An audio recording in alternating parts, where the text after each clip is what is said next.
E aí, artista, você tá bem? Eu espero que você esteja bem.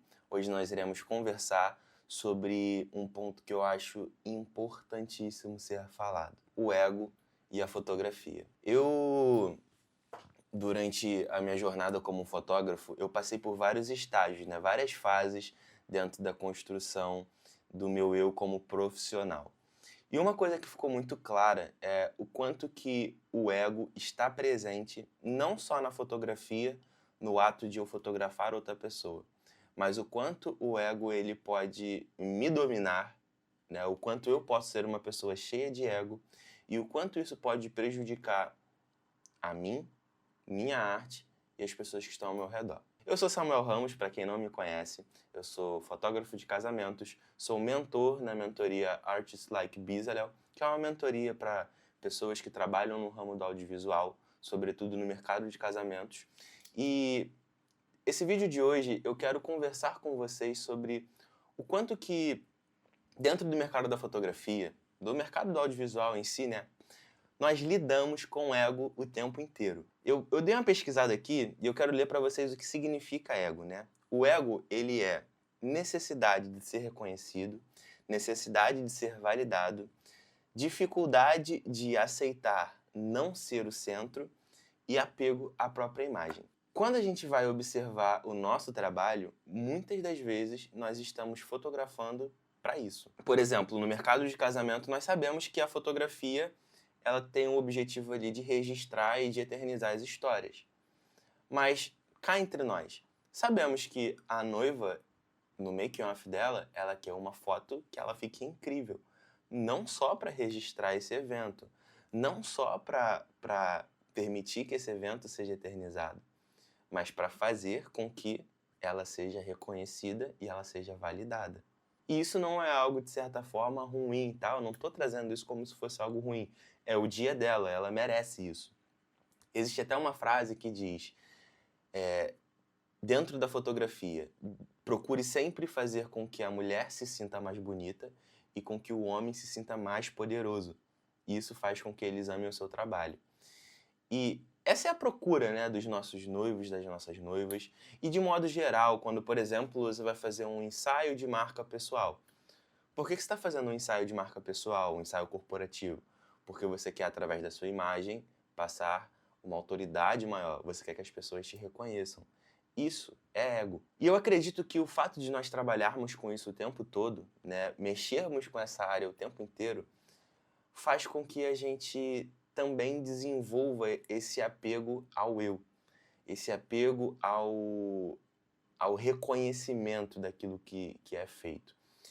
O que não é um problema, se torna um problema quando se torna algo exagerado, quando se torna algo exacerbado, algo que passa dos limites. É quando o eu se torna maior do que a arte, sabe? É quando o artista sente a necessidade de o tempo todo ser maior do que a obra. Eu acredito que a obra, ela revela muito sobre o artista. E quando o artista se preocupa em fazer uma boa obra, a obra já conta a história do artista por si próprio. A obra já eleva o artista por si próprio.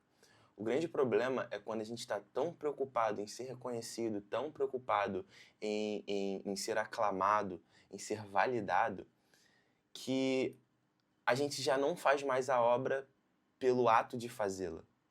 A gente já não mais fotografa pelo ato de fotografar, porque é bom. A gente só fotografa aquilo que vai nos render likes, aquilo que vai nos dar credibilidade, aquilo que vai nos trazer aceitação. Isso também é um grande ponto porque a necessidade de validação e a necessidade de aceitação é um dos maiores males que o criativo, né, o ser criativo, o artista tem. Na verdade, toda pessoa tem isso, a necessidade de ser aprovada, a necessidade de ser validado, a necessidade de pessoas baterem palma. E outro problema que um artista geralmente tem é o problema da comparação. Ainda mais hoje com o acesso às redes sociais, né, a globalização, onde eu consigo acompanhar a vida de um fotógrafo lá na Rússia e eu fico pensando, nossa, como o trabalho dele é muito melhor do que o meu. Há tempos atrás eu nem saberia que ele existia, e hoje eu me comparo a alguém que está milhares de quilômetros de distância. E essa necessidade de você ser aceito faz muitas vezes com que você se compare. E eu digo você, mas eu já passei e passo muito por isso. A minha necessidade de ser aceito pelas pessoas, ser aceito pelos clientes, e é engraçado porque nós queremos ser aceitos por pessoas que nós nem conhecemos. Pensa comigo, às vezes numa rede social, você valida a qualidade e o sucesso de um artista, de um fotógrafo, de um profissional, pelas métricas, né? Quantidade de curtidas, quantidade de comentários, quantidade de compartilhamentos. Você às vezes nem conhece a história da pessoa, mas você julga o sucesso dela, você julga que ela é uma pessoa bem-sucedida por conta das métricas, do, da quantidade de seguidores que ela tem. E aí você acaba se comparando a ela porque talvez a tua quantidade de seguidores, a tua quantidade de curtidas, a tua aceitação pelo público que você nem conhece é menor. E você acaba invalidando toda a sua história, você acaba invalidando tudo que você é, tudo que você sabe, tudo que você faz, porque você não foi aceito por pessoas que você ainda não conhece. E, cara, isso é um grande problema, porque a gente vai da necessidade de validação e de aceitação para uma comparação baseada em métricas de rede social, métricas do algoritmo, que nos leva a outro ponto que é a inveja. E por mais que você fale, ah não, eu não sou uma pessoa invejosa. Dentro da psicologia, nós estudamos um pouco sobre Jung. E aí, se eu não me engano, ele fala muito dentro da psicanálise, né? E ele fala sobre o nosso lado sombra. O nosso lado sombra é tudo que nós somos que nós recusamos aceitar. Então, sim, às vezes você é uma pessoa invejosa, sim, às vezes eu sou uma pessoa invejosa. De olhar para alguém e falar, caramba, eu queria ter isso que ela tem. Todos nós temos lados sombra, todos nós temos defeitos, todos nós temos, às vezes, pensamentos que se outras pessoas de fora escutassem, ficariam escandalizadas. Esse ego, essa necessidade de aprovação, necessidade de validação, essa dificuldade em aceitar não ser o centro, pode prejudicar nossa fotografia, pode prejudicar a nossa filmagem e o nosso trabalho. Dentro da área do mercado de casamentos, por exemplo, nós temos tido um grande embate. É algo que para mim já deveria ter acabado, mas que até hoje permanece muito em alta, que é com relação à guerra entre fotógrafos e storymakers, né? Videomakers e storymakers. E quem, afinal das contas, está certo. E, de certa forma, esse embate entre se deve ou não haver storymaker meio que foi perdendo a força, por conta do tempo. Mas existe algo que voltou a tomar, né, as redes sociais, um assunto que voltou a tomar as redes sociais, que é a respeito de se storymaker deve filmar com câmera, deve fotografar com câmera ou não. E aí a grande questão é, porque se você está utilizando uma câmera para fazer as fotos e os vídeos da sua cobertura de stories, então você já não é mais storymaker, porque storymaker precisa obrigatoriamente usar o celular. Vamos ser realistas? Vamos ser honestos? Se uma costureira costura com uma máquina ou costura com uma mão, ela continua sendo uma costureira. Se um fotógrafo ele tira uma foto com uma câmera ou com o celular, ele continua sendo um fotógrafo. Se um storymaker produz stories, que é contar a narrativa de um casamento através dos stories do Instagram. Se o storymaker faz isso com uma câmera ou com o celular, ele continua sendo um storymaker, porque as funções de um fotógrafo e de um storymaker claramente são diferentes. Mas qual é o grande problema de um storymaker utilizar uma câmera?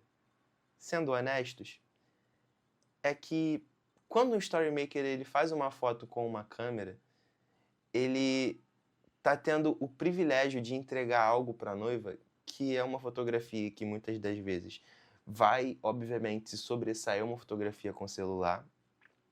A diferença é que ele não tem a necessidade de entregar o mesmo volume de fotos que um fotógrafo tem. Ele não tem a necessidade de se atentar a partes burocráticas que um fotógrafo vai ter. E ele vai provavelmente entregar esse trabalho muito mais rápido que um fotógrafo.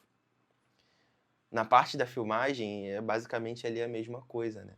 Ele vai entregar, às vezes, a mesma qualidade que o filmmaker do dia, só que muito provavelmente ele vai entregar isso em menos tempo e com muito menos necessidade de pegar momentos específicos, porque ele não é o filmmaker do dia, ele é o storymaker. Então, perceba que quando a gente analisa de forma, digamos que neutra, eu consigo entender que o serviço de storymaker com câmera é algo que melhora a qualidade do que será entregue para a noiva, mas prejudica aquela percepção de que a fotografia do fotógrafo foi algo espetacular. Porque quando o fotógrafo for entregar as fotos, quando o fotógrafo for ali, né, entregar o trabalho dele, o filmmaker também, a noiva já teve acesso a um material com a mesma qualidade. E por mais que o fotógrafo ele é muito melhor tecnicamente na direção do que o storymaker. Até porque, na maior parte das vezes, quem dirige as coisas é um fotógrafo, é um filmmaker, né, e não um storymaker. Por mais que isso aconteça e seja uma verdade, né, em determinadas situações, ainda assim, a expectativa da noiva, a sensação que a noiva vai ter, não vai ser a mesma. E isso é uma verdade. Então, o grande problema de um storymaker filmar e fotografar com uma câmera não é que isso prejudica a noiva. Isso não prejudica a noiva. O grande problema de um storymaker filmar e fotografar com uma câmera é que isso prejudica o fotógrafo e prejudica a exclusividade, a grandiosidade, aquela expectativa que a noiva vai ter de receber a foto da câmera, o vídeo da câmera. Tu entende? E se a gente for analisar de maneira fria e crua, como nós estávamos conversando desde o começo desse vídeo, a gente mexe com o ego. Então, no final das contas, o problema de fotógrafos e filmmakers não quererem que storymakers utilizem câmera para fazer fotos e vídeos para a cobertura dos stories é um problema de ego. E se isso é algo bom ou ruim, cabe o julgamento de vocês, e vocês podem comentar o que quiserem aí. Mas a grande verdade é que é um problema de ego, sim. É porque o fotógrafo e o filmmaker está preocupado com que a entrega dele para a noiva permaneça tendo o mesmo valor. Quando um filmmaker entrega um vídeo que a noiva já viu takes feitos com uma câmera, a recepção não é a mesma, sabe? A expectativa dela, aquele prestígio, poxa, sensação de caramba, que coisa extraordinária, já não é a mesma, porque ela já viu takes do mesmo dia feito com câmera. Quando um storymaker entrega fotos com câmera e o fotógrafo vai entregar depois, meio que a noiva, beleza, são fotos com câmera, são duas pessoas trabalhando com câmera. Por mais que a entrega seja diferente, o modelo de entrega seja diferente, o produto acaba sendo meio que o mesmo, sabe? O arquivo, né, a foto é meio que a mesma, em ângulos diferentes. E isso fere o ego do fotógrafo, isso fere o ego do filmmaker. E falando como fotógrafo, fere o meu ego também. Quando eu vou em um casamento e o storymaker está fotografando com câmera. Porque não vai ser mais, olha que foto incrível, essa foto aqui foi do fotógrafo, foi feita com câmera, olha que foto incrível. Não vai ser mais assim, porque o storymaker vai entregar uma foto com a mesma qualidade. De um ângulo diferente, mas uma foto com a mesma qualidade. E às vezes, a depender de quem é a equipe da fotografia e a equipe de storymaker, vão ter momentos em que o storymaker vai entregar uma foto até melhor daquele momento do que o fotógrafo. E isso, novamente, prejudica o ego do fotógrafo. Porque não é que a noiva foi prejudicada e ela é o objetivo maior de um casamento. É que o fotógrafo foi prejudicado porque ele não conseguiu ter o mesmo olhar, fazer a mesma foto que o Storymaker fez. E por mais que o Storymaker vá entregar essa foto numa galeria, né, numa galeria de stories ali, né, contando a narrativa do casamento através dos stories, o fotógrafo ele se sente ameaçado por isso. Essa é a minha opinião. Isso é o que eu enxergo. E por mais que tragam milhares de argumentos, pensa comigo. O fotógrafo é bom, o filmmaker é bom e o storymaker é bom. Ninguém atrapalhou ninguém durante o casamento. Ninguém entrou na frente de ninguém durante o casamento. Mas todos utilizaram câmeras. No final das contas, o fotógrafo e o filmmaker vão se sentir ameaçados, porque antes o vídeo incrível feito de câmera era só do filmmaker. A foto incrível feita de câmera era só do fotógrafo. Hoje, nós estamos vivendo um momento em que o Storymaker está entregando vídeo incrível e foto incrível feito de câmera. E isso mexe com o ego de quem trabalha como fotógrafo e de quem trabalha como filmmaker de casamento. No final das contas, eu preciso sempre me perguntar: a minha arte tem sido feita por ser uma arte? Tem sido feita para a pessoa a quem eu vou entregá-la? Ou tem sido feita para que eu possa ser validado e que eu possa ser reconhecido? A validação e o reconhecimento, ela precisa ser um fim e não um meio. Eu preciso fazer a minha arte pela arte e ser reconhecido e validado pela minha arte. E não fazer a minha arte para ser reconhecido e para ser validado. Porque isso muda a forma com a qual eu faço as coisas. E isso faz com que eu desenvolva e crie inimigos que eu não precisaria criar. Como eu sou cristão, vale trazer aqui o exemplo de Saul. Saul foi um homem levantado por Deus para ser rei de Israel. E ele perdeu tudo o que Deus deu a ele, quando ele parou de ver o reinado dele como algo dado por Deus. E ele começou a ver o reinado dele como algo que sempre deveria ter sido dele, como algo que ele fez algo para merecer, como algo que validasse quem ele era. E no final das contas, você sabe a história. Deus tirou Saul do poder e colocou Davi. Davi, um homem que, apesar de todos os seus erros mais na frente, era um homem segundo o coração de Deus.